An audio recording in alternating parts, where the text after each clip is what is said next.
ॐ भद्रं कर्णेभिः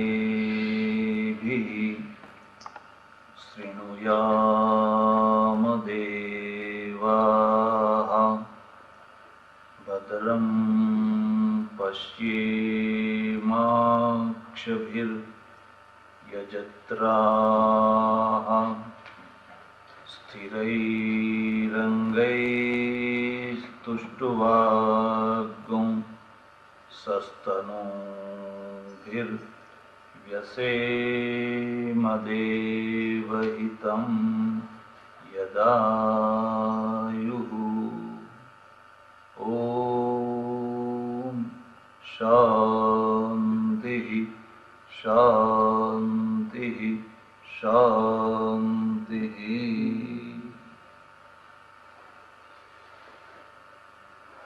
શાસ્ત્રનો ત્રણ રૂપ છે. એક થિયરી બતાવનારું શાસ્ત્ર જેને દર્શન શાસ્ત્ર કહેવાય, એક આચાર બતાવનારું શાસ્ત્ર જેને આચાર કહેવાય, અને ત્રીજું પ્રેરણા આપનારું શાસ્ત્ર જેમાંથી થિયરી પ્રમાણે અને આચાર પ્રમાણે ચાલવાની માણસને શક્તિ મળે એવું ત્રીજું શાસ્ત્ર જેને પ્રેરણા શાસ્ત્ર કહેવાય. પ્રેરણા શાસ્ત્ર મોટા ભાગે એમાં મિથ હોય, એટલે માઇથોલોજીથી કામ. માનો કે જેમ એક રાજા હતો, એને બે રાણીઓ હતી. ખરેખર રાજા હતો કે નહોતો એ ઐતિહાસિક તત્વ એમાં મહત્વનું નથી, પણ રાજા રાણીઓ રાજકુમારો વગેરેના દ્વારા જે કંઈ એક ઘટનાના માધ્યમથી કંઈક પ્રેરણા આપવા માંગે છે એ પ્રેરણા એમાં મહત્વની છે. ભાગવત છે, પુરાણો છે, રામાયણ છે, મહાભારત છે, એ પ્રેરણા શાસ્ત્ર છે. આચાર શાસ્ત્ર છે, એમાં આચારોનો નિર્ણય કરવામાં આવે કે તમારે ઉઠવું ક્યારે, દાંતણ કેવી રીતે કરવું, નાહવું કેવી રીતે, જમવું કેવી રીતે, બેસવું કેવી રીતે, બોલવું કેવી રીતે, પાપ કોને કહેવાય, પુણ્ય કોને કહેવાય, વગેરે વગેરે જે કાર્યો છે, કર્તવ્યો છે, આચારો છે, એ આચારોનો જે નિર્ણય કરે એને આચાર શાસ્ત્ર કહેવાય.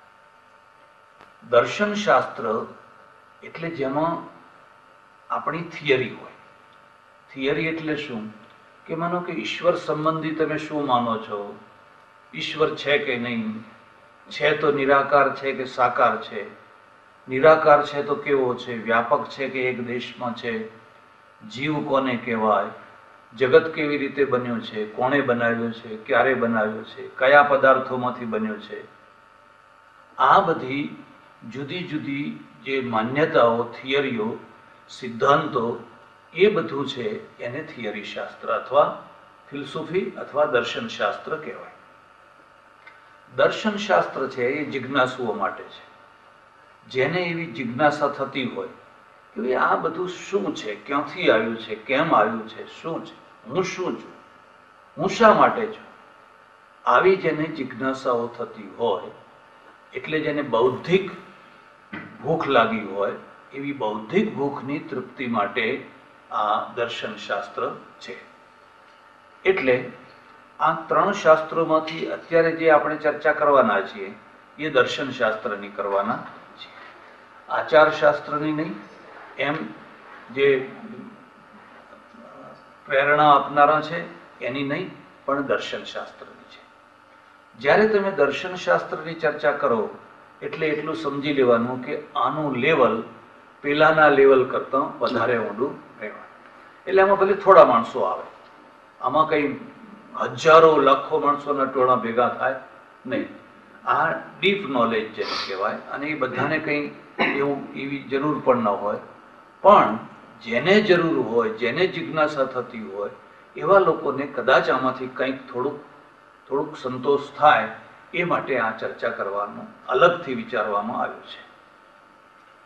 તો પહેલી વાત તો એ છે કે આ દર્શન શાસ્ત્ર જ્યારે ચાલતું હોય ત્યારે દરેક માણસની પાસે નોટબુક અને બોલપેન હોવી જરૂરી છે, કારણ કે તમારે ઘણું નોંધ કરવાનું છે. શ્રવણ, મનન, નિધિધ્યાસન. તમે બધું તો યાદ નહીં રાખી શકો, પણ કેટલીક મહત્વની વસ્તુઓ છે તમે નોંધી હોય તો તમે ઘર જઈને રિપીટ કરો તો એ ધીરે ધીરે તમને બધી વસ્તુઓ યાદ રહી જાય. એટલે આજે ના લાવ્યા હોય તો કંઈ નહીં, પણ બને તો કાલે તમે પોતપોતાની નોંધબુક જરૂર લાવજો. હવે આપણા ત્યાં જે દર્શનો છે ને, હા, બોલપેનો તો છે, વચ્ચે મૂકી દો, જેને જોઈએ એ લઈ શકે. આપો, જેને જોઈએ ના.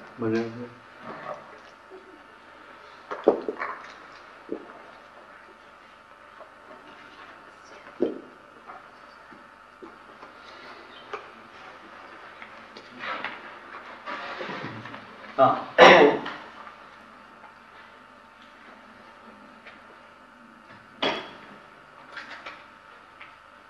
ભારતમાં એક એક કાગળ આપી દો.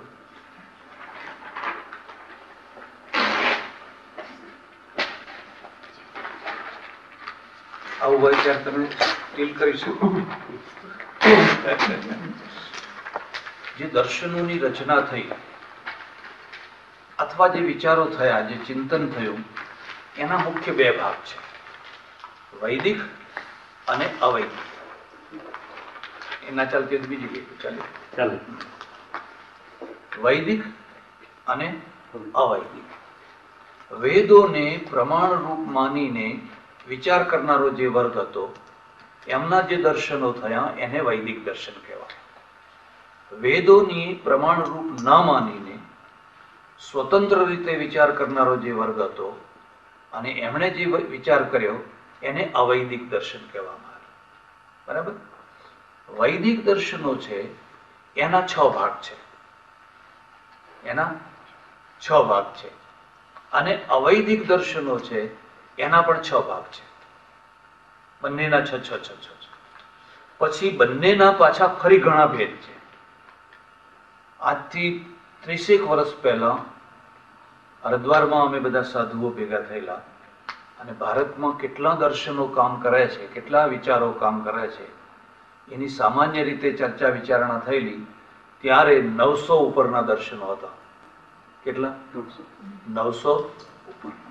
એનું એક કારણ એ છે કે તમને તમારું દર્શન, તમારા વિચારો ચલાવવાની છૂટ છે. ઇસ્લામમાં આવી છૂટ નથી. એટલે એના ત્યાં કોઈ અલગ વિચાર કરવાની કોઈ છૂટ જ નહીં, મારી જ નાખે. આપણા ત્યાં માનો કે રજનીશ છે, રજનીશને છૂટ છે, રજનીશનું કોઈ મારી ના નાખે. એના દર્શનને માનવું હોય એ માને, કોઈ એના પર પ્રતિબંધ નહીં. પણ આ મુખ્ય 12 દર્શનો છે. હવે 12 દર્શનો હું તમને કહું એના પહેલા વેદો સંબંધી થોડીક વાતો તમે જાણી લેજો. વેદ 4 છે, તમે જાણતા હશો, છતાં હું નામ લખાવી દઉં છું. લખવા હોય તો લખી દેજો. ઋગ્વેદ, યજુર્વેદ, સામવેદ, અથર્વવેદ. આ 4 વેદ છે. બ્રાહ્મણોની પરંપરામાં કોઈ ઋગ્વેદી બ્રાહ્મણ હોય, કોઈ યજુર્વેદી હોય, યજુર્વેદમાં પાછા કોઈ શુક્લ યજુર્વેદી હોય, કોઈ કૃષ્ણ યજુર્વેદી હોય. એ બધું કેમ થયું એ જુદો વિષય છે. પણ આ 4 જે વેદ છે એમાંના પ્રત્યેક વેદના ફરી પાછા 4 ભાગ છે. પ્રત્યેક વેદના 4 ભાગ છે. એ લખવા હોય તો તમે લખી લેજો. 1 મંત્ર સંહિતા, 2 આરણ્યક, 3 બ્રાહ્મણ અને 4 ઉપનિષદ. પ્રત્યેક વેદના થોડા આરણ્યક છે, થોડા બ્રાહ્મણો છે, થોડા મંત્ર સંહિતા છે અને થોડા ઉપનિષદો છે. એટલે એક વેદના 4 50 ભાગ થયા. આ જે 4 વેદ છે એ ચારેના પાછા 4 ઉપવેદ છે. એ લખવા હોય તો લખી. 4 વેદોના 4 ઉપવેદ છે. ઋગ્વેદ છે એનો ઉપવેદ છે આયુર્વેદ, આયુર્વેદ. યજુર્વેદ છે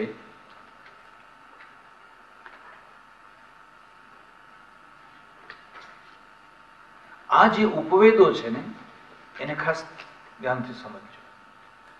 જે વેદોનું ભૌતિક રૂપ લોક કલ્યાણ માટે જરૂરી છે એ ઉપવેદો છે. માત્ર અધ્યાત્મ નહીં, પણ એનું જે ભૌતિક રૂપ છે એ પણ એટલું જ જરૂરી છે. એટલે એક આયુર્વેદ છે, એક ધનુર્વેદ છે.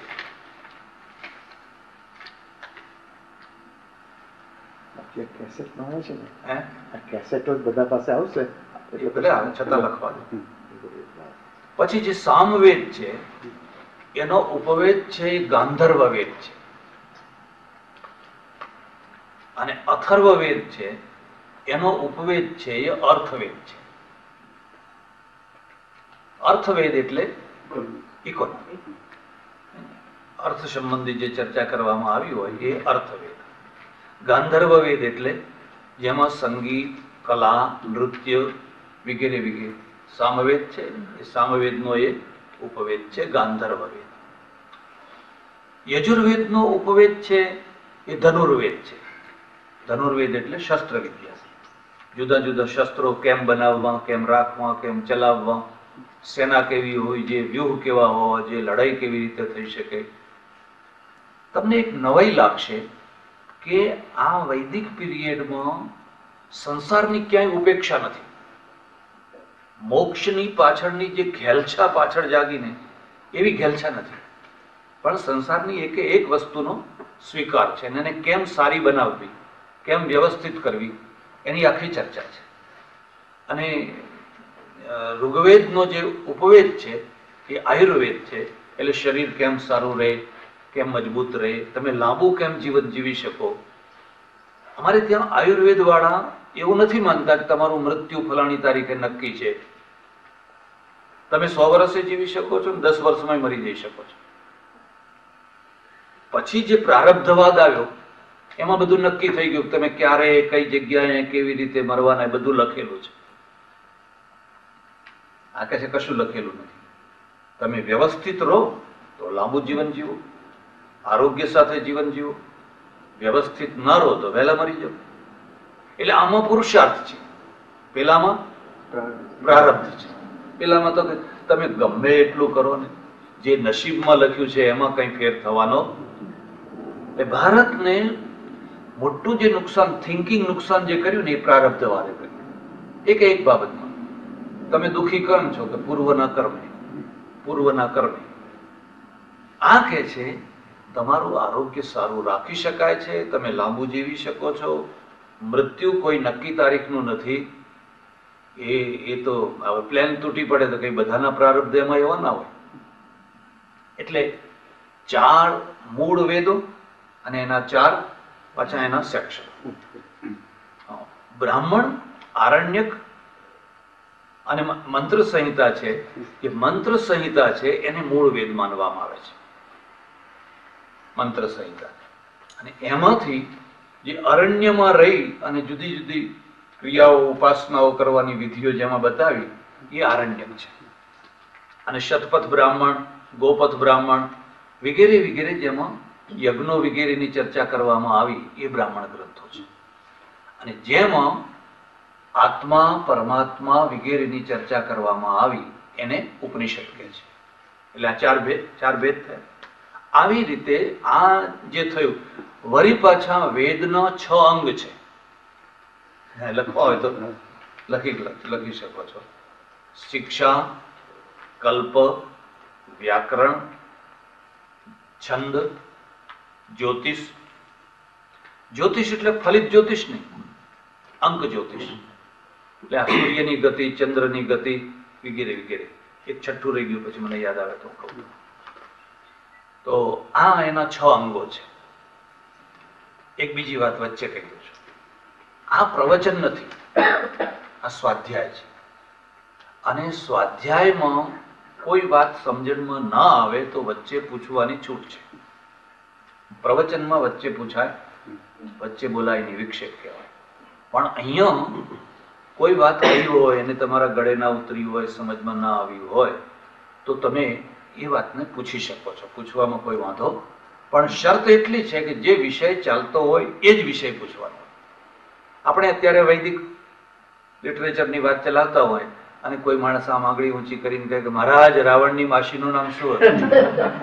તો ભાઈ હવે રાવણની માસીને અહીંયા અત્યારે શું લેવા દેવા છે? એ કઈ પ્રસંગ, જે પ્રસંગ ચાલતો હોય એ પ્રસંગની વાત તમે પૂછી શકો છો. એટલે આ બધું જે પરંપરા છે એ બધી પરંપરામાં સૌથી વધારે મહત્વ દર્શનના ક્ષેત્રમાં ઉપનિષદોને છે. દર્શનનું જે ક્ષેત્ર છે એમાં ઉપનિષદો છે, અને એ ઉપનિષદો અત્યારે 200 ઉપર છે. 200 ઉપર છે. પણ આચાર્યોએ જે મહત્વ આપ્યું છે એ 11 ઉપનિષદો છે. 11 ઉપનિષદો છે એને વધારે મહત્વ આપ્યું છે. એટલે આપણા ત્યાં આચાર્ય કાળમાં એક ખાસ વ્યવસ્થા થઈ, પ્રસ્થાન ત્રય શબ્દ લખી. પ્રસ્થાન ત્રય, 3 ગ્રંથો ઉપર જે પોતાના ભાષ્યો રચે અને એ ભાષ્યોના દ્વારા પોતાનો સિદ્ધાંત સાબિત કરે એને આચાર્ય કહેવાય. દાખલા તરીકે શંકરાચાર્ય, રામાનુજ, મધ્વ, નિમ્બાર્ક, વલ્લભ વગેરે વગેરે. પણ 3 ગ્રંથો ઉપર રચવું પડે. આ 3 ગ્રંથોના નામ લખી દે. બ્રહ્મસૂત્ર, ઉપનિષદ અને ગીતા. આ પ્રસ્થાનત્રય છે. તમારે બ્રહ્મસૂત્રમાંથી પોતાનો સિદ્ધાંત બતાવવો પડે, તમારે ઉપનિષદોમાંથી પોતાનો સિદ્ધાંત સ્થાપિત કરવો પડે, અને ગીતામાંથી. હવે આ જે વૈદિક પરંપરા છે એની ચર્ચા આપણે અત્યારે નહીં કરીએ. માત્ર તમને એટલું બતાવવા માટે કે થિંકિંગ, જે વિચારો છે, ચિંતન છે, ચિંતનની એક વૈદિક પરંપરા, એક બીજી અવૈદિક પરંપરા. હવે અવૈદિક પરંપરા જે છે એ 6 દર્શનોનું નામ લખી લો. 1 ચારવાક, ચારવાક. 2 બૌદ્ધ. બૌદ્ધમાં 4 ભાગ કર્યો. 1 સૌત્રાંતિક, 2 વૈભાષિક, 3 વિજ્ઞાનવાદ, અને 4 માધ્યમિક કૌંસમાં શૂન્યવાદ. માધ્યમિક કૌંસમાં શૂન્યવાદ. 5 થયા. 6 સ્યાદવાદ અથવા જૈન દર્શન. સ્યાદવાદ. આ બધું સાંભળવામાં તમને થોડું મગજ લગાવવું પડશે. જેમ સંગીત છે, એ સંગીતમાં એક ક્લાસિકલ સંગીત હોય, પછી લોક સંગીત હોય, અને બિલકુલ પેલું ગામડાનું સંગીત હોય. ગામડાનું જે સંગીત છે, ફોકલ જે ગીત છે, ફોક છે, હવે એ બધું એમાં તમારે મગજ ના લગાવવું પડે. તો જેવું સાંભળો એવું જ એનું. પણ જ્યારે તમે શાસ્ત્રીય સંગીતમાં ડૂબકી લગાવવા માંગો એટલે પહેલા કંટાળો આવે, પહેલા ગમે નહીં. પણ જ્યાં તમે એના ઊંડાણમાં ઉતર્યા પછી પેલા સંગીત તમને ગમે. એવું જ આ દર્શનનું છે. તમે આખી જિંદગી રામાયણ સાંભળી, મહાભારત સાંભળ્યું, ભાગવત સાંભળ્યું, બધું ઘણું જ સાંભળ્યું, બરાબર છે, કંઈ ખોટું નથી. પણ એમાં તમારી શંકાઓનું સમાધાન નહીં થાય. એ તો એક ઢાળ ઉપર તમને દોડાવે છે અને દોડવાનો છે, ઠીક છે. પણ તમારી જે શંકાઓ છે એ શંકાઓ આ દર્શનોમાં છે, અને આ દર્શનોમાં એનું સમાધાન છે. અને સમાધાન થતા પહેલા વંટોળિયું આવવાનું. અશાંતિ આવે પછી શાંતિ આવે. અશાંતિ ના આવી હોય તો શાંતિનો કોઈ અર્થ જ નહીં. તમને ગરમી લાગી હોય તો પંખાનો ઉપયોગ છે, એસી નો ઉપયોગ છે, પણ તમને ગરમી જ ના લાગી હોય ને એસી ચલાવો તો એ તો ઉલટું તમને વધારે પડતું ઠંડી કરી નાખે. એમ તમે આ બધું સાંભળશો એટલે એક વાર તો તમને એમ થશે કે ઓહો આ બધું શું છે આ. પણ જો એમાં ટકી ગયા અને એમાં જેમ શાસ્ત્રીય સંગીતમાં તમે રસ લો એમ રસ લેતા થયા પછી એકદમ શાંત, એકદમ ક્લિયર. બે વાતો છે. એટલે હું તમને પહેલા છે વૈદિક દર્શનની વાત નહીં કરું, પહેલા અવૈદિક દર્શનની વાત કરીશ. અને અવૈદિક દર્શનમાં સૌથી પહેલું દર્શન છે એ ચારવાકનું છે. ચારવાક શબ્દ છે અને તમને નવાઈ લાગશે કે આ ઋષિ પણ વૈદિક ઋષિ છે. બૃહસ્પતિ છે, બૃહસ્પતિને આપણે ઋષિ માન્યા છે અને એ ચારવાક દર્શનના આચાર્ય છે. એના પ્રત્યે ઘૃણા નથી કરી. હિન્દુઇઝમની આ બહુ મોટી જમા બાજુ છે. તમે તમારા પ્રશંસકોને તો માનો છો, નિંદકોને પણ માનો છો, આલોચકોને પણ માનો છો. આનાથી શબ્દ જરા જુદો વપરાઈ ગયો. નિંદક નહીં, આલોચક. નિંદા અલગ વસ્તુ છે. નિંદા દુર્ભાવ સાથે થતી હોય છે અને આલોચના સત્યની શોધ માટે થતી હોય છે. જો તમે આલોચકોને સહન ન કરી શકો તો સત્ય ના મળી શકે. એટલે આ ચારવાક છે એ તો એની ઉપાધિ છે, એનું નામ નથી. અને એની વ્યુત્પત્તિ એવી છે, ચારુ વાક યસ્ય સચારવાક, જેની વાણી બહુ મીઠી છે, બહુ સરસ લાગે છે. ચારુ એટલે આપણે ગુજરાતીમાં સારું કહીએ છીએ. આ સારું છે ને એ ચારુનું અપભ્રંશ છે. એટલે ચારુતર ને આપણે ચડોતર કહીએ. મૂળમાં તો ચારુતર છે. એટલે ચારુ શબ્દ છે સંસ્કૃતનો છે, એનો અર્થ થાય છે ઉત્તમ, શ્રેષ્ઠ, સારું. તો એની વાણી બહુ સરસ છે. સરસ કેમ છે? લોકોને કેમ ગમે છે? કારણ કે એ સીધે સીધું કહે છે કે અલ્યા કશું કરવાની જરૂર નથી. આ બધા બ્રાહ્મણોએ, સાધુઓએ, આ બધાએ તમને ભરમાવી માર્યા છે. કોઈ આત્માય નથી, કોઈ પરમાત્માય નથી, કોઈ પરલોકે નથી, કશુંય નથી. જે કંઈ સુખ છે, દુઃખ છે, બધું અહીંનું અહીં જ છે. એનો એક બહુ પ્રસિદ્ધ શ્લોક છે, યાવત જીવેત સુખમ જીવેત, ઋણમ કૃત્વા ઘૃતમ પીવેત, ભસ્મીભૂતસ્ય દેહસ્ય પુનરાગમનમ કુતઃ. એ ભાઈઓ, જ્યાં સુધી જીવો ત્યાં સુધી સુખપૂર્વક જીવો. યાવત જીવેત સુખમ જીવેત. તો સુખમ જીવેત તો કરવું શું? તો ઋણમ કૃત્વા ઘૃતમ પીવેત. અરે દેવું કરીને પણ ઘી પીવો, એટલે કે લાડુ ખાઓ. તમને નવી લાગશે. ચારવાક છે એ આપણી દૃષ્ટિએ નાસ્તિક છે, ભોગવાદી છે, પણ માંસાહારી નથી. નહીં તો અહીંનો કોઈ માણસ હોત ને તો કે છે મધ્યમ પીવે, તો એમ જ હોત ને કોઈ દેવું કરીને પણ દારૂ પીવો. એ કહે છે ની ઘૃતમ પીવે, બને એટલું ઘી ખાઓ, મજા કરો, દેવું કરીને પણ દેવું તો બીજા જન્મે ચૂકવવું પડશે. આ જન્મે લાડવા ખાધા પણ આવતા જન્મે બળદ થઈને પાછા એનો બદલો આપવો પડશે.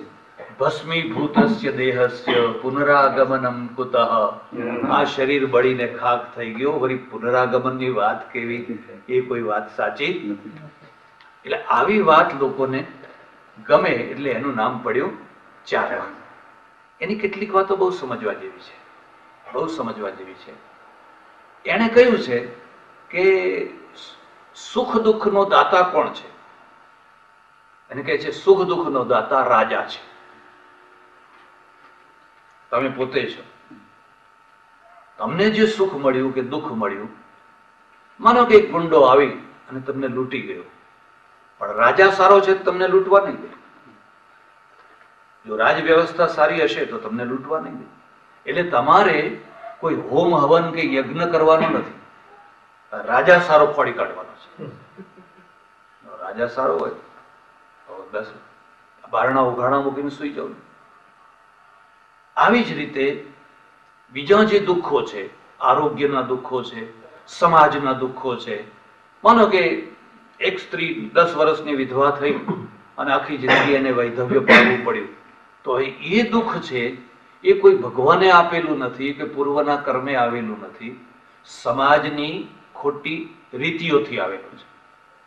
હવે તમે કોઈ બધા દીવાબત્તી કે અગરબત્તી કરો અને આ વિધવાને સુખી કરો તો એ કોઈ ઉપાય નથી. એનો ઉપાય એક જ છે કે તમે સમાજને સુધારો, સમાજ વ્યવસ્થાને સુધારો.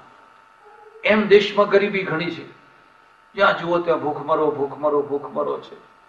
તો વૈભવ લક્ષ્મીનું વ્રત કરવાથી કઈ વૈભવ આવવાનું નથી. એ દશામાનું વ્રત કરો કે વૈભવ લક્ષ્મીનું વ્રત કરો, એ તો શું કે છે કે આ તો પેટ ભરનારા બ્રાહ્મણોએ પોતાના પેટ માટે આવું ઊભું કર્યું છે. આમાંથી તમારા કોઈનું કશું ભલું થવાનું. તો તમારે શું કરવાનું છે? તમે દેશનું અર્થતંત્ર એવું બનાવો કે દેશ સમૃદ્ધ બને. દેશના અર્થતંત્રને સારું બનાવી શકાય છે તો દેશ બધો સુખી થઈ શકે છે. જે લોકોએ સારું અર્થતંત્ર કર્યું એ લોકો સુખી થયા, અને જે આ હોમ હવનમાં અને આમાં તેમાં રહી ગયા એ તો બધા દુઃખી થઈ ગયા. એટલે જેટલા દુઃખો છે એ બધા દુઃખોનું અહીંયા જ સોલ્યુશન છે. અને એ સોલ્યુશન શું છે? માનો કે તમને મચ્છર કરડે છે, રાત્રે ઊંઘવા નથી દેતા મચ્છર, મચ્છરદાની લગાવો, પેલી દવા કંઈક છાંટો, આ કરો એટલે મચ્છરોનો ત્રાસ બંધ થઈ જાય. અમારા ઓળખીતા એક મહાત્મા હતા, એ ઉઘાડા શરીરે ધ્યાન કરવા બેસે, 200 મચ્છર ચોંટે. કેટલા? 200 મચ્છર ચોંટ્યા પણ એને ઉડાડે નહીં. એ શું કે આ બધા ગયા જન્મનું માગનારા છે, ભલે લોહી પીતા હોય. ગયા જન્મના બધા માગનારા છે. તે હવે એનું પરિણામ શું આવ્યું કે આ માણસ 39 વર્ષે જ મરી ગયા. લાંબુ જીવી શક્યા ને, કે મેલેરિયા ને આ રોગ ને પેલો રોગ ને ફલાણો રોગ ને ફલાણો રોગ ને શરીર હાડ પિંજર જેવું. તો હવે આ શરીર જે હાડ પિંજર જેવું થયું અને વહેલું મૃત્યુ થયું એટલે લોકો પછી શું કહે, ભાઈ એમને આટલું જ બધું હતું, આ બધું લખેલું બધું પૂરું થયું. એવું કશું. જો એને મચ્છરદાની લગાવી હોત, જો એને શરીરના નિયમોનું પાલન કર્યું હોત, જો એ સારી વ્યવસ્થામાં જીવ્યા, 80 વર્ષ સુધી જીવી શક્યા હોત. ચારવાક કે છે ભાઈ તમે મચ્છરદાની લગાવો. એટલે એક રીતે આ ભૌતિકવાદી છે અને ભોગવાદી છે. ભોગવાદીનો અર્થ શું થાય છે કે તમે શું કામ ઉપવાસ કરો છો? હવે આપણે બીજા દર્શન વાળા તો શું કે તમારે જો સુખી થવું હોય તો 28 કરો, ફલાણું કરો, આ 11 કરો. આપણે તો સારું છે કે 11 કરીને પણ ફરાળ કરીએ, એટલે આપણને કઈ 11 માં કઈ ખાસ વાંધો આવે. પણ જૈનોને બિચારાને જૈનોને તો બિલકુલ નકોરડા ઉપવાસ કરવાના, અને તે ઉપરા ઉપરી હોય છે, વર્ષી તપ કરો ને ફલાણું તપ કરો ને આ તપ કરો ને ભૂખ્યા જ રો. પેલો કે છે એનો કશો અર્થ નથી, તમે દુઃખી થઈને મરી જવાના વગર જોતા. એના કરતા તમે ખાઓ, પછી એટલું ખાઓ, અનુકૂળ આવે એટલું ખાઓ, અને લીલા લહેર કરો, નાચો કૂદો ગાઓ, મોજ શોખ કરો. આ જે પશ્ચિમનું કલ્ચર છે ને, આપણે બધા કહીએ છીએ ને, પણ એક રીતે આ ચારવાક જ છે ને. આમાં એમને ઉમેરી શું દીધું? રવિવારે અડધો કલાક ચર્ચમાં જઈ આવો, અઠવાડિયે 1 વાર ચર્ચમાં, બાકી 6-7 દિવસ તમે એન્જોય. અને એના માટે શું શબ્દ છે? એન્જોય. પિકનિક કરો, દરિયા કિનારે જાઓ, ફલાણે જાઓ, આમ જાઓ, તેમ જાઓ. આપણે લોકોને શું શીખવાડ્યું કે એમ કઈ ભગવાન મળવાનો તો એક પગે ઉભા રહેવું પડે, ઊંધામાં થયેલા ટકવું પડે, કાંટામાં સૂવું પડે. જેટલા તમે દુઃખી, ચંપલ ના પહેરાય, ઉઘાડા પગે ફરવું પડે, આ ના થાય, આ ના થાય, આ ના થાય. એ બધાનું પરિણામ એ આવ્યું કે આપણે એક રીબાતો સમાજ ઉભો કર્યો, અને પૂજ્યતા છે એ રીબામણીમાં પૂજ્યતા આવી. તમે જેટલા રીબાઓ એટલો હું તમને વધારે પગે લાગુ. મહારાજ તો કે રાત્રે આટલી ઠંડીમાં કશું ઓઢતા નથી. હવે નથી ઓઢતા એટલે એમાં જૈનોમાં દિગંબર સાધુ હોય, એ કશું પાથરે નહીં, કશું ઓઢે નહીં. હવે કડકડતી ટાઢમાં રહેવું કેવી રીતે?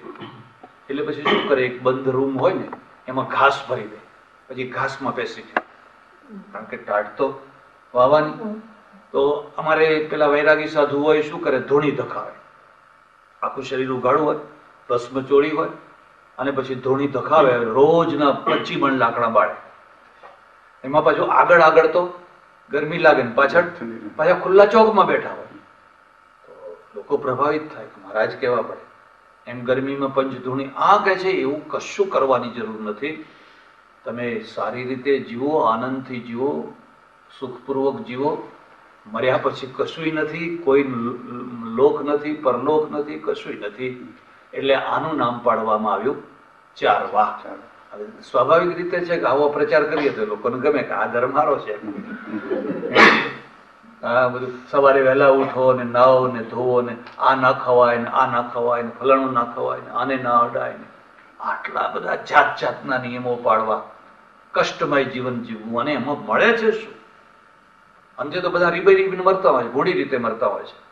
તમારે જોવું જ જોજો, આ ઘણા નિયમો પાડનારા બહુ દુઃખી થઈને મરતા હોય છે. એટલે એ બધું કરવાની જરૂર એને ચારવા. એનું દર્શન નષ્ટ થયું. એનો વિરોધ એટલો મોટો થયો, એટલો મોટો વિરોધ થયો કે આજે એનું દર્શન મળતું નથી. ખાલી 2-5 શ્લોકો મળે છે અને એના આધારે પછી લોકો કહે છે કે આ તો ભોગવાદી હતો, ભૌતિકવાદી હતો. આપણે અધ્યાત્મવાદી છીએ અને અધ્યાત્મવાદી છીએ એટલે આ દર્શન આપણને માન્ય નથી. ત્યારે હવે બીજું જે દર્શન છે એ બૌદ્ધ દર્શન છે અને એના 4 ભાગ છે. એ 4 ભાગ થવાના પણ કારણો હું તમને બતાવું. બુદ્ધ છે ને, એ બુદ્ધ હંમેશા વિવાદાસ્પદ વસ્તુઓમાં મૌન રહ્યા, અને મૌન રહ્યા એટલે એ વધારે માન્ય થયા. જે સ્પષ્ટ માણસ હોય ને, એકદમ એક ઘાને 2 ટુકડા કરતો હોય સ્પષ્ટ માણસ, સર્વમાન્ય ના થઈ શકે. જેમ રાજકારણમાં પોલિટિક્સ હોય એમ ધર્મમાં પોલિટિક્સ હોય. જો તમે સ્પષ્ટ બોલી દો તો એને અનુકૂળ આવનારા માણસો તો માને ને બીજા તો વિરોધી થઈ જાય. એટલે બુદ્ધ છે એ કદી સ્પષ્ટ ના બોલ્યા. ખાસ કરીને ઈશ્વરની બાબતમાં, આત્માની બાબતમાં, પરલોકની બાબતમાં એ ગોળ ગોળ બોલ્યા. દાખલા તરીકે બુદ્ધની વાતો છે એનો સંવાદ આનંદ સાથે છે. જેમ કૃષ્ણ ને અર્જુનનો છે, મહાવીર ને ગૌતમનો છે, એમ સામે સંવાદ માટે એક પાત્ર જોઈએ. એ પાત્ર છે ગૌતમ. આનંદ છે, આનંદ છે. અને આનંદે ઘણા પ્રશ્નો પૂછ્યા. દાખલા તરીકે આનંદે એમ પૂછ્યું કે ભગવાન, બૌદ્ધ ધર્મમાં કાં તો ભગવાન શબ્દ વાપરે છે કાં તો તથાગત વાપરે છે. તથાગત તો આ બધી સૃષ્ટિનો રચનારો પરમેશ્વર કોઈ છે કે નહીં? છે તો કેવો છે? બુદ્ધે એમ ના કહ્યું કે આ છે કે ના નથી, એવું ના કહ્યું. એવું કહ્યું હોત તો એમની વ્યાપકતા ખતમ થઈ જાય, સમાપ્ત થઈ જાય. એણે કહ્યું આનંદ, એક હંસને તીર વાગ્યું છે,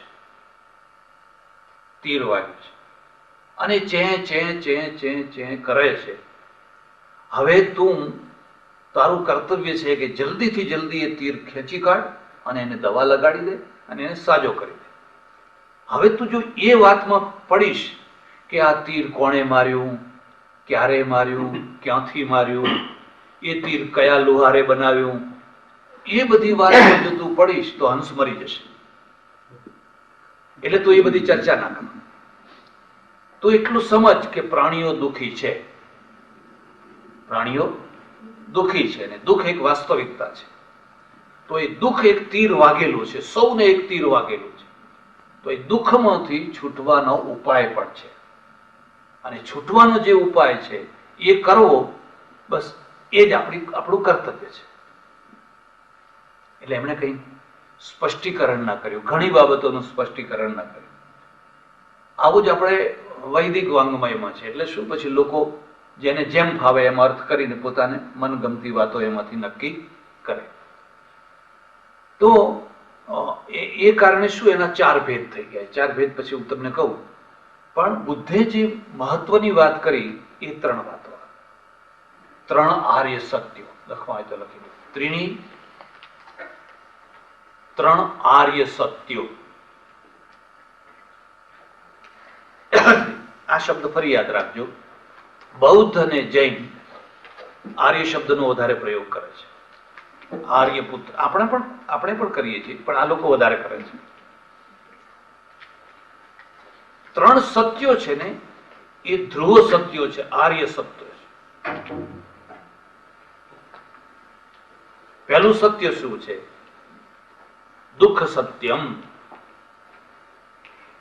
દુઃખ છે એ સત્ય છે. કેમ આવું કહેવું પડ્યું? કારણ કે આગળ તમે જોશો શંકરાચાર્યનું દર્શન આવશે ને શંકરાચાર્યના દર્શનમાં કહ્યું છે કે દુઃખ જેવી કોઈ વસ્તુ જ નથી. દુઃખ એક કલ્પના માત્ર છે. તો બે છેડાની વાત થઈ. શંકરાચાર્ય કે દુઃખ જેવી દુનિયામાં કોઈ વસ્તુ જ નથી. હું પોતે આનંદ રૂપ છું, બ્રહ્મ રૂપ છું, અને બ્રહ્મમાં કદી દુઃખ હોય તો તમે માની લીધેલી કલ્પના છે. બુદ્ધ કહે છે ના, એવી વાત નથી. દુઃખ સત્ય છે. બીજું શું છે? જરા અમારી ભૂલ થઈ ગયું. ચત્તારી આર્ય સત્તા, 4 આર્ય સત્યો, 3 નહીં પણ 4 છે. તો પહેલું તો શું છે કે દુઃખ એક સત્ય છે. તમને કાંટો વાગે છે, દુઃખી થાવ છો, તમારી દાઢ દુખે છે, તમે દુઃખી થાવ છો, પેટમાં ચૂંક આવે છે, તમે દુઃખી થાવ છો, કોઈએ અપમાન કર્યું છે, તમે દુઃખી થાવ છો. આ માનસિક દુઃખ આવ્યું. હાથ પગમાં કોઈ દુઃખ નથી, પણ કોઈએ ભયંકર અપમાન કર્યું છે, તમે દુઃખી થાવ છો. એટલે દુઃખ એક વાસ્તવિકતા છે. બીજું સત્ય, દુઃખના કારણો સત્ય છે. પ્રત્યેક દુઃખનું કારણ હોય છે. કારણ વિના કોઈ દુઃખ હોતું કઈ ન સમજાય તો પૂછવાનું, પૂછવાની છૂટ છે. દુઃખ છે તો દુઃખના કારણો પણ સત્ય છે. ત્રીજું સત્ય, દુઃખના ઉપાયો પણ સત્ય છે. દુઃખ નિવૃત્તિના ઉપાયો પણ સત્ય છે. માનો કે તમને કાંટો વાગ્યો તો દુઃખ થયું.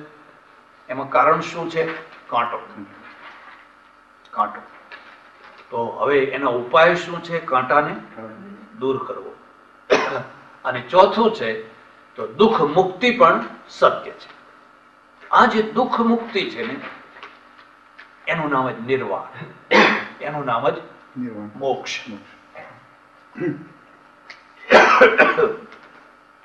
એટલે આ 4 આર્ય સત્યો થયા. હવે આ 4 આર્ય સત્યો ઉપર એમના આખા દર્શનો ચાલ્યા. બુદ્ધ દેવ થયા, નિર્વાણ પામ્યા, અને પછી જે વિદ્વાનો હતા, પાછળ અનુયાયીઓ હતા, એ અનુયાયીઓએ કાળે કરીને એમની માન્યતાઓને જુદી જુદી રૂપમાં રાખી, એટલે એના 4 ભેદ થયા. વચ્ચે તમને એક બીજી વાત પણ કહી દઉં. બુદ્ધ ક્ષત્રિય છે, મહાવીર ક્ષત્રિય છે, બંને ક્ષત્રિય છે, પણ એમના જે આચાર્યો છે ને બધા બ્રાહ્મણો છે. આ દર્શન રચનારા બધા બ્રાહ્મણો છે. જૈનોના આચાર્યો અને બૌદ્ધોના આચાર્યો બધા બ્રાહ્મણો છે.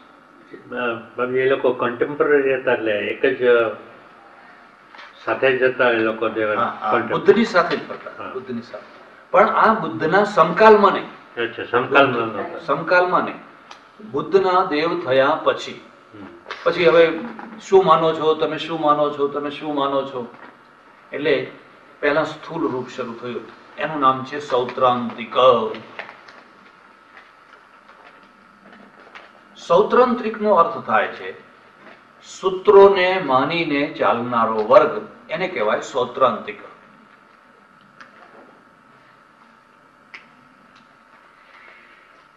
સૂત્ર એટલે શું એ પણ સમજી લો. દાખલા તરીકે આપણા ત્યાં અહીંયા જેમ કોડ કે છે ને, કોડ વર્ડ કે છે ને, એક ઋષિ હોય કે આચાર્ય હોય કે ગુરુ હોય, કલાક 2 કલાક સુધી જે પ્રવચન કર્યું, એ પ્રવચનોનું સંક્ષિપ્તીકરણ કરતા કરતા કરતા કરતા આટલું નાનું વાક્ય બનાવ્યું, એનું નામ કહેવાય સૂત્ર. આટલું નાનું વાક્ય બનાવી એનું નામ કહેવાય સૂત્ર. હવે આટલું નાનું વાક્ય છે, એનો ફરી પાછો વિસ્તાર કરો તો કલાક, 2 કલાક, 4 કલાક સુધી એનો વિસ્તાર થઈ શકે. તો વાણી છે, વાણીનું જે સંક્ષિપ્તીકરણ છે, એનું નામ થયું સૂત્ર. આવા જે સૂત્રો છે, એ સૂત્રોને માનીને ચાલનારો જે વર્ગ છે, એ વર્ગનું નામ થયું સૌત્રાંતિક. ખ્યાલ આવે? હવે આ સૌત્રાંતિક શું માને છે? એનું એમ કેવું છે કે આ જગત છે, આ સંસાર છે, અને આત્મા પણ છે, ઈશ્વર નથી. આ સ્પષ્ટીકરણ સમજી લીધું. બૌદ્ધો કોઈ પરમ શક્તિ પરમેશ્વર છે એને માનતા નથી. આત્મા છે અને આ સંસાર પણ છે. આત્મામાં એમની માન્યતા શું છે એ પણ સમજવા જેવું છે. પહેલા હું તમને લખી દઉં કે દરેક દર્શને સત્યની પરિભાષા કરી છે. દરેક દર્શને સત્ય એટલે શું એમણે પરિભાષા કરી છે. યત ક્ષણિકમ તત સત્યમ લખી. યત ક્ષણિકમ તત સત્યમ. જે ક્ષણિક છે, ક્ષણ ક્ષણમાં જે બદલાય છે એનું નામ છે સત્ય. તો આ ઘડિયાળ સત્ય છે કારણ કે ક્ષણિક છે. પ્રત્યેક ક્ષણમાં એ જૂનું થઈ રહ્યું છે. જૂના થવાની પ્રક્રિયા કોઈની સ્પીડમાં હોય, કોઈની ધીમી હોય. એક કપૂર મૂક્યું હોય તો બહુ જલ્દી ઉડી જાય અને એક સ્ટીલ મૂક્યું હોય તો વર્ષો લાગી જાય. પણ જે સ્ટીલ 10,000 વર્ષ પછી નષ્ટ થાય છે એમાં ધીમી ગતિથી નાશ થવાની પ્રક્રિયા તો ચાલુ જ છે. એટલે યદ્યત ક્ષણિકમ, જે ક્ષણિક છે એ જ સત્ય છે. હવે આપણે એમ કહીએ કે આત્મા તો નિત્ય છે. અજો નિત્ય શાશ્વતોયમ પુરાણો ન હન્યતે હન્યમાને શરીરે ગીતા. એ તો નિત્ય છે, શાશ્વત છે, એવી કોઈ વસ્તુ જ નથી. એમનું કહેવું છે કે જે ક્ષણિક નથી એ અસત છે. દાખલા તરીકે વંધ્યાપુત્ર. વંધ્યાપુત્ર કદી જુવાન થાય? વંધ્યાપુત્ર નો અર્થ સમજાય? વાંજણી સ્ત્રીનો દીકરો એને વંધ્યાપુત્ર. હવે વાંજણી સ્ત્રીનો જે દીકરો છે, આપણે એમ કહીએ ભાઈ આજ 10 વર્ષનો થયો, હવે 20 વર્ષનો થયો, હવે ગરડો થયો. હા, એમાં ક્ષણિકતા નથી, પણ એ અસત છે કારણ કે એ વસ્તુ જ નથી. વંધ્યાપુત્ર જેવી કોઈ વસ્તુ જ નથી. આ તો આપણે લોકોને સમજાવવા માટે એ શબ્દ બોલ્યા છે. બાકી જે પદાર્થ છે, જેનું અસ્તિત્વ છે, એવા પદાર્થમાં હંમેશા ક્ષણિકતા રહેવાની ને રહેવાની. એટલે આત્મા પણ ક્ષણિક છે. પણ એ ક્ષણિકતા કેવી છે? તો બીજો શબ્દ લખો. એને એક લખે કે છે ચિત્ત ધારા. ચિત્ત ધારા. બે ધારાઓ છે, જડ ધારા અને ચિત્ત ધારા. આમાં જે ધારા ચાલે છે એ જડ ધારા છે. જડ વસ્તુ પણ સતત રિપીટ થયા કરે છે અને એના કારણે એનું અસ્તિત્વ છે. એવી રીતે તમારા અંદર જે ચૈતન્ય છે એ ચૈતન્યની પણ ધારા ચાલે છે. માનો કે એક લોટામાંથી તમે પાણી નીચે પાડતા હો તો એ તેની ધારા પડી, એમાં સાતત્ય છે. એથી વધારે માનો કે આ લાઈટ છે. હવે લાઈટ છે તમને સતત બળતી દેખાય છે, પણ ખરેખર શું થાય છે? પ્રત્યેક ક્ષણમાં નવો કરંટ આવે છે, બળે છે, નષ્ટ થાય છે, નવો આવે છે, બળે છે. પણ એ એટલી ઝડપથી થાય છે કે આપણને સતત બળતી દેખાય છે. બાકી જો એ એકની એક જ હોય તો પેલું મીટર ફરે જ નહીં. પણ મીટર ફરે છે કારણ કે કરંટ આવે છે અને કરંટ આવીને બળીને ખાપ થઈ ચાલી જાય છે. એમ આ આત્મા છે, આત્માની પણ એક ધારા છે, એને એ ચિત્ત ધારા કહે છે. અને અનંત કાળથી એ ચિત્ત ધારા ચાલી આવે છે. એ ચાલતા ચાલતા ચાલતા ચાલતા જ્યારે એ ચિત્ત ધારાને અટકાવી દો એનો અર્થ એ થયો કે ધારા પૂરી થઈ. જેમ કે બુદ્ધને કોઈએ પૂછ્યું કે નિર્વાણ એટલે શું? નિર્વાણમાં આત્મા ક્યાં જાય છે, ક્યાં રહે છે, શું કરે છે? આનંદને જવાબ આપ્યો કે આનંદ એક દીવો છે અને દીવો બળી રહ્યો છે. તો દીવો પેલું જે ફ્લેમ એટલે જે જ્યોત છે, એ જ્યોતમાં પ્રતિક્ષણ તેલ આવે છે દિવેટના માધ્યમથી. એ તેલ આવતા આવતા આવતા આવતા છેલ્લું ટીપું આવી ગયું અને છેલ્લું ટીપ આવી ગયું પછી દીવો બુઝાઈ ગયો. હવે જે દીવો બુઝાઈ ગયો એ ક્યાં ગયો? કઈ જગ્યાએ ગયો? શું થયું? એમ બસ આવી જ રીતે તારી જે ચિત્તધારા છે એ ચિત્તધારાની સાથે જે વાસના કર્મ છે, એ વાસનાનું જે દિવેલ છે, એ વાસનાનું દિવેલ આવતા આવતા આવતા આવતા છેલ્લું ટીપું આવી ગયું, બસ દીવો ઓલવાઈ ગયો. આને એ નિર્વાણ કહે છે. તો હું કાશીમાં રહેતો અને કાશીમાં અમારા મઠ હતો, એમાં એક નેગીલામાં કરીને રહેતા તિબેટમાં. બહુ સારો માણસ, વૃદ્ધ 80 વર્ષના ડોસા. અને લાસા કોલેજના પ્રિન્સિપલ, પછી આ દલાઈ લામા બધા ભાગ્યા ને, એટલે એમાં એ ભાગ્યા. એ લાસા કોલેજનો પ્રિન્સિપલ એટલે બહુ જ્ઞાની, બહુ વિદ્વાન.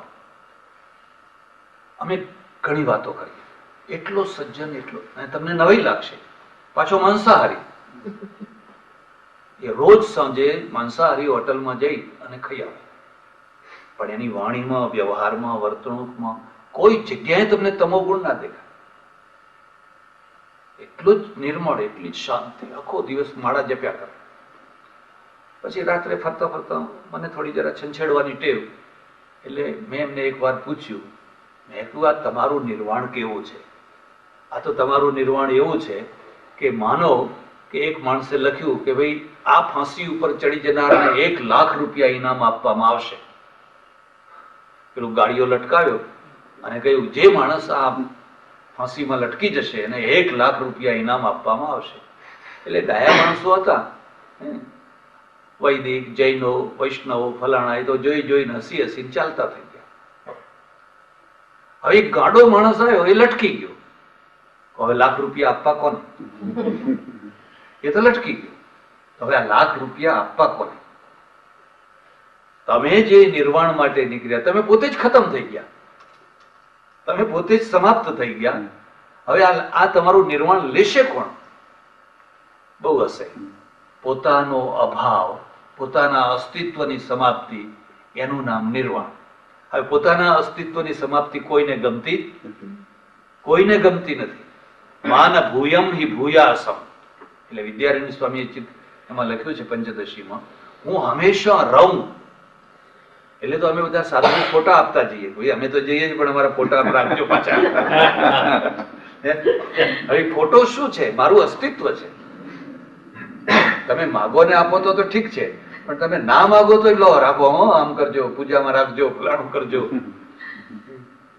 પોતાનું અસ્તિત્વ સતત રહે, અને એ પોતાનું અસ્તિત્વ રાખવા માટે એની બીજી પ્રક્રિયા શું છે કે હું ના આવું તો મારો દીકરો રહે. દીકરાનો મોહ કેમ આટલો બધો છે કે મારું અસ્તિત્વ છે. હવે જેને દીકરો ના હોય, સંતાન ના હોય, એને એમ થાય હું તો ખતમ, હવે મારું કઈ નહીં, મને કશું જ નહીં. એટલે હું ના હું ભલે, પણ મારો દીકરો રહે, દીકરાનો દીકરો રહે, દીકરાનો દીકરો રહે. આ એનું અસ્તિત્વ છે. એટલે પોતાના અસ્તિત્વની સમાપ્તિ, એનું નામ નિર્વાણ. અને એવું નિર્વાણ તો હાસ્યાસ્પદ થઈ જાય. એટલે આ બૌદ્ધનું આવું નિર્વાણ છે. તમને ખ્યાલ આવે એટલા માટે. તો એમાં 4 ભેદમાં પહેલો ભાગ જે છે એનું નામ છે સૌત્રાંતિક, સૂત્રોને માનનાર. એમાં એમને શું મુખ્ય માનવાનું છે? સંસાર સત્ય છે, આ જગત છે એ સત્ય છે, અને આત્મા પણ સત્ય છે. બેમાંથી કોઈ અસત્ય નથી. એની બીજી કક્ષાએ જે આવ્યો એનું નામ છે વૈભાષિક. વૈભાષિક વિભાષાને માને એનું નામ છે વૈભાષિક. જેમ સૂત્ર છે એમ વિભાષા છે. સંસ્કૃતમાં જુદા જુદા શ્લોકો માટેના નામ છે. હવે વૈભાષિકો શું માને છે? વૈભાષિકોનું માનવું છે કે સંસાર સત્ય છે, પણ પ્રત્યક્ષ નથી.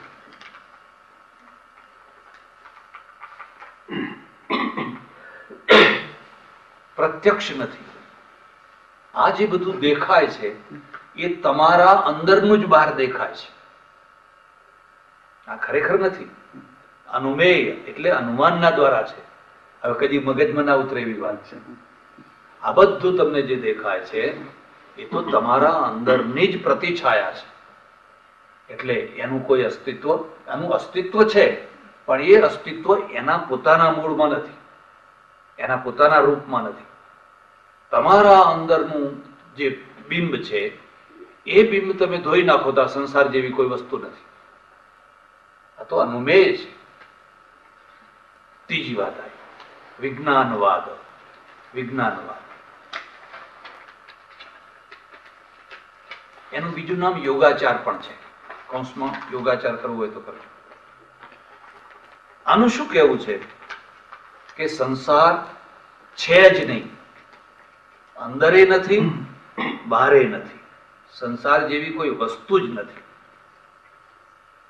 તમે જોશો કે ક્રમે ક્રમે ક્રમે ક્રમે નથી તરફ આગળ વધ્યા. હે?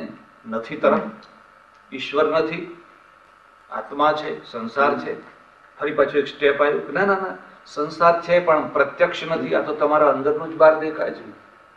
અને આ વિજ્ઞાનવાદીનું શું કહેવું છે કે સંસાર છે જ. તમને આપણને જો મોકો મળ્યો અને આ બધું થોડું વધારે આપણે ચલાવી શકશું તો તમને ખ્યાલ આવશે કે આ વિજ્ઞાનવાદ અને શંકરાચાર્યનો વિવર્તવાદ બે ઇક્વલ, બે સરખા છે. એટલે એને પ્રચ્છન્ન બૌદ્ધ કહે છે. પ્રચ્છન્ન બૌદ્ધ એટલે છુપાયેલા બૌદ્ધ. આ વિજ્ઞાનવાદની જ અસર છે એ શંકરાચાર્ય ઉપર છે. એ કહે છે કે સંસાર જેવી કોઈ વસ્તુ, બ્રહ્મ સત્યમ જગત મિથ્યા. બ્રહ્મ જ સત્ય છે, જગત તો મિથ્યા છે. આ વિજ્ઞાનવાદીનું શું કહેવું છે કે ભાઈ સંસાર જેવી કોઈ વસ્તુ જ નથી. ત્યારે આ સંસાર આવ્યો કે દેખાય છે કે તમારી વાસના, તમારી વાસના. અને વાસનાનો ક્ષય કરો તો સંસાર છે. માનો કે તમે ગાઢ નિદ્રામાં સુઈ જાઓ છો, સુસુપ્તિમાં, તો ક્યાં ઘર બાર બધું ક્યાં ગયું? કશું જ નથી. તમે મૂર્છાવસ્થામાં છો, તમે સમાધિ અવસ્થામાં છો, કશું જ નથી. અને એટલા માટે આ સંસાર જેવી કોઈ વસ્તુ, હા આત્મા છે, વિજ્ઞાન છે. આત્માને એ લોકો વિજ્ઞાન કહે છે. એટલે વિજ્ઞાન છે, બાકી વિજ્ઞાન સિવાય બીજી કોઈ વસ્તુની સત્તા નથી. તમને બધું બરાબર સમજાય છે કે આમ કંટાળો આવે છે? ના, ખૂબ મજા આવે. તો આ છે ને દર્શન છે. એટલે થોડી જરા અઘરું તો રહેવાનું, મગજ લગાવવાનું. હવે માત્ર વિજ્ઞાન જ છે એને, એટલે એનું નામ પડ્યું વિજ્ઞાનવાદી. હવે ચોથો જે છે એનું નામ છે શૂન્યવાદ અથવા માધ્યમિક. એનું શું કહેવું છે કે સર્વમ શૂન્યમ, શૂન્યમ શૂન્યમ સર્વમ શૂન્યમ. અરે કશુંય નથી, આત્માએ નથી ને સંસારે નથી ને કશુંય, કઈ કહેતા કઈ નથી. તો છે શું? શૂન્યમ. હવે શૂન્ય છે એની વ્યાખ્યા એ લોકો આગળ જતા, કારણ કે આ બધું ટકે કેવી રીતે, એટલે એની વ્યાખ્યા પછી એવી કરે છે. શૂન્ય એટલે અત્યંત અભાવ નહીં, અત્યંત અભાવ નહીં. એ હોય પણ ના હોવા બરાબર છે.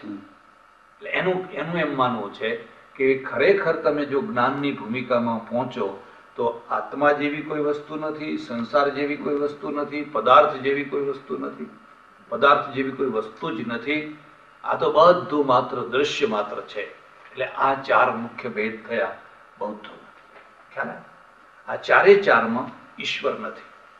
ઈશ્વર ન હોવા છતાં પણ જે વ્યવહારિક જગત છે એ વ્યવહારિક જગતમાં બુદ્ધની જે સ્તુતિ છે એ આપણા ઈશ્વર જેવી જ સ્તુતિ છે. અને તમને નવાઈ લાગશે કે બૌદ્ધો, એમાં પણ ખાસ કરીને મહાયાનવાદી બૌદ્ધો દુનિયાના સૌથી વધુમાં વધુ શ્રદ્ધાળુ માણસો છે. નાસ્તિક નથી, સૌથી વધારે શ્રદ્ધાળુ છે. તમે તિબેટ, ચાઇના, મોંગોલિયા, આ મહાયાન, પછી Japan, Korea, Thailand, Burma, Ceylon, આ હીનયાન વાળા જ્ઞાન માર્ગી, અને મહાયાન વાળા આપણા જેવા પૌરાણિક પુરાણવાદી. એટલી બધી શ્રદ્ધા ભગવાન બુદ્ધને, માનો કે આપણે તો ખાલી આમ પગે કરી લાગીએ, પણ આ તિબેટના લામાઓ તો આખા દંડવત જ કર્યા કરે, આખા દંડવત જ કર્યા કરે. એટલે વ્યવહારમાં એ ઈશ્વરવાદી છે અને ચિંતનમાં, થિયરીમાં એ અનિશ્વરવાદી છે. પણ થિયરી કઈ લોકો સુધી પહોંચતી નથી હોતી, એ તો વિદ્વાનોનું કામ છે. એટલે લોકોને જો તમે કહો તમે અનિશ્વરવાદી છો તો લડવા આવે કે કોણ કહે છે કે અમે અનિશ્વરવાદી છીએ. ચાલો, હવે છઠ્ઠું દર્શન છે એ જૈન દર્શન છે. જૈન દર્શન છે. આ જૈન દર્શનની થોડીક વાત તમને કહું પહેલા, એની પૂર્વભૂમિકા. મહાવીર થયા અને બુદ્ધ થયા સમકાલીન. થોડા વર્ષો પહેલા મહાવીર છે, બુદ્ધ થોડા પાછળ છે. બંને રાજપુત્રો છે. રાજપુત્રો એટલે રજવાડા, નાના રજવાડા. અને બંને ક્ષત્રિયો છે, બંને પરણેલા છે, બંને પત્નીનો ત્યાગ કર્યો છે. અને પત્નીનો ત્યાગ કરી અને સાધુ અથવા ભિક્ષુ જે કંઈ કોઈ થયા છે. મહાવીર અને બુદ્ધના સમયમાં એકલા બિહારમાં 65 સંપ્રદાયો ચાલતા હતા. એકલા બિહારમાં જો 65 સંપ્રદાયો ચાલતા હતા. એમાં મહાવીરનો જે સંપ્રદાય છે એ સંપ્રદાયની એક ખાસિયત છે. એને સમજવા માટે તમે 3 માર્ગો લખી લો. 3. એક કર્મકાંડ માર્ગ, 2 યોગ વિજ્ઞાન માર્ગ અને 3 દેહ દમનવાદ. દેહ દમનવાદ. ત્યારે જે આ મુખ્ય 3 ધારાઓ હતી એમાં જે કર્મકાંડ માર્ગ હતો એમાં બધા યજ્ઞો યજ્ઞો યજ્ઞો યજ્ઞો યજ્ઞો, વર્ષ સુધી ચાલે એટલા યજ્ઞો, અને પશુ બલિ, આટલા પશુઓ, આમ કરો, જીભ અહીં મૂકો, માથું અહીં મૂકો, પગ અહીં મૂકો. તો તમે આખું મીમાંસા શાસ્ત્ર જુઓ તો યજ્ઞોથી ભરે. વૈદિક ધારાની આ એક મુખ્ય ધારા, અને એણે પ્રજામાં બહુ મોટો અજંપો ઉભો કર્યો. કે એટલું બધું લોહી વહે, એટલું બધું લોહી વહે, એટલું બધું લોહી વહે. રાજા મહારાજા, તમારે વિજય મેળવવો છે ફલાણો યજ્ઞ કરો, તમારે દીકરો જોઈએ છે તો પુત્રેષ્ટિકામ યજ્ઞ કરો, તમારે વરસાદ જોઈએ છે તો વૃષ્ટિ યજ્ઞ કરો, તમારે જે કંઈ જોઈતું હોય એના બધા યજ્ઞો. અને એ બધા યજ્ઞોમાં પશુ બલિઓ થયા કરે. આજે પણ જો તમે ધ્યાનથી જુઓ તો હવે પશુઓ નથી કપાતા, પણ પશુની જગ્યાએ કોળું લઈ આવ્યા. આવે છે ને, તમે નવચંડી કે એ કરો ને ત્યારે કોળું મૂક્યું હોય. કોળું શું છે? પશુની જગ્યાએ છે. પછી કોઈ ક્ષત્રિયના દ્વારા એને અસ્ત્રાય ફટ એમ બોલે ને, એ ફટ બોલે એટલે એને કાપી નાખવાના, પછી એના ટુકડા કરીને જે મૂકવાના. પહેલા એ પશુઓના ટુકડા એ રીતે મૂકવામાં આવતા, અને એના કારણે આજે ઘણા લોકો કે કોળું ના ખવાય. આપણે વૈષ્ણવોમાં કે એમાં બધા બ્રાહ્મણો તો એ આ એક આ માર્ગ હતો. અને આ કર્મકાંડ માર્ગ આખી દુનિયામાં હતો. તમે જૂના બાઇબલમાં જુઓ, યહૂદીઓમાં જુઓ તો તમારે આ કરવું હોય તો આ પક્ષીને મારી નાખો, આ પક્ષીને આમ કરો, આનું આમ બલિદાન આપો, આનું આમ. મુસલમાનોમાં જુઓ તો આ બલિદાન આપવાની પ્રથા એટલે કર્મકાંડ છે, લગભગ આખી દુનિયામાં બધા ધર્મોમાં કોઈને કોઈ રીતે હતું. અને એક નિયમ એવો પણ છે કે જ્યારે પણ તમે કોઈ પણ એક સંપ્રદાય કે ધર્મ ચલાવો તો એના પ્રત્યે અણગમો કરનારો એક બીજો વર્ગ તૈયાર થવાનો જ. એટલે એક બીજો વર્ગ હતો, અને બીજો વર્ગ જે હતો એ સાંખ્ય યોગનો હતો. આગળ એની ચર્ચા આવશે. કપિલ અને પતંજલિ એ સાંખ્ય યોગ. એ લોકો કર્મકાંડમાં ના માને, બિલકુલ નહીં. કોઈ હોમ હવન નહીં કરવા. બધા વૈદિક છે, પાછા વેદ પરંપરામાં છે, કપિલ પતંજલિ વગેરે. પણ એ કહે છે કોઈ હોમ હવન કરવાની જરૂર. ત્યારે શું કરવાની જરૂર છે? તો તમે યોગ કરો અને જ્ઞાન કરો. તમે તમારા મસ્તિષ્કનો વિકાસ કરો અને શરીરમાં યોગ વિદ્યાથી યોગ સાધો, અષ્ટાંગ યોગ સાધો, તો ધીરે ધીરે ધીરે તમને અહીંયા શાંતિ મળશે અને મૃત્યુ પછી પણ તમે શાંતિના હકદાર થશો. આ યોગ, જ્ઞાન યોગ માર્ગ હતો. ત્રીજો જે માર્ગ હતો ને એ દેહ દમનવાદ. દેહ દમનવાદ એટલે શું? કે તમારા જે બધા દુઃખો છે એ પૂર્વના કર્મે આવેલા છે. જૈનિઝમ છે ને, સૌથી વધુમાં વધુ પૂર્વના કર્મ ઉપર ભાર મૂકે છે. તમે અહીં કેમ જન્મ્યા? તો પૂર્વના કર્મે. તમને કોઢ કેમ નીકળ્યો? પૂર્વના કર્મે. તમને ધાધર કેમ થઈ છે? તો પૂર્વના કર્મે. મારે ત્યાં એક વૃદ્ધ ડોસા આવતા જૈન, તે એમના શરીરે બહુ પેલી ધાધર થયેલી. અમારે દવાખાનામાં દવા આપે, મેં કહું જાઓ દવા કરાવો. ના કે દવા ના કરાવો, આ બધા જીવો ગયા જન્મના માગણીયા છે. એટલે હું એમને કહું છું કઈડો કઈડો કઈડો, તમારું લેણું પૂરું કરો. એ દવા ના કરાવે. 2-3 મહિના પછી ફરી આવ્યા તો શરીર આખું સડી ગયેલું, બિલકુલ ફત ફત ફત ફત થઈ ગયેલું. મને કે મુનિ મહારાજ, મારાથી ઊંઘ નથી આવતી, મારાથી રહેવાતું નથી, હવે હું શું કરું? તો મેં કહ્યું દવા કરાવવાનું હું તો તમને કહું છું, પણ કે તમે આજ્ઞા કરો. આજ્ઞા શું કામ કરો? તો કહ્યું તમને દવા કરાવ. ના કે એમ સ્પષ્ટ કહો દવા કર. સારું જાઓ દવા કરાવો. પછી દવા કરાવવા ગયા. દવા કરાવવા ગયા પછી મને થયું એક બાજુમાં બીજા માણસ બેઠેલા. મને કે આજ્ઞા કરો કેમ કહ્યું એ તમને ખબર છે? મેં કહ્યું ના, હવે કે આ જંતુઓ જે મરશે એનું પાપ તમને લાગશે. આ જે બધા જંતુઓ છે એ મરશે એનું પાપ તમને પેલાને નહીં લાગે. તમે મને ભલે લાગતું હોય કઈ કરતા એનું શરીર સારું થતું હોય. તો જૈનિઝમમાં શું થયું? જે કંઈ તમે છો, તમારામાં બુદ્ધિ છે, તમે વિધવા થયા, તમે ત્યક્તા થયા, તમે વિધુર થયા, તમે રોગી થયા, તમે દરિદ્ર થયા, બધું પૂર્વના કરો.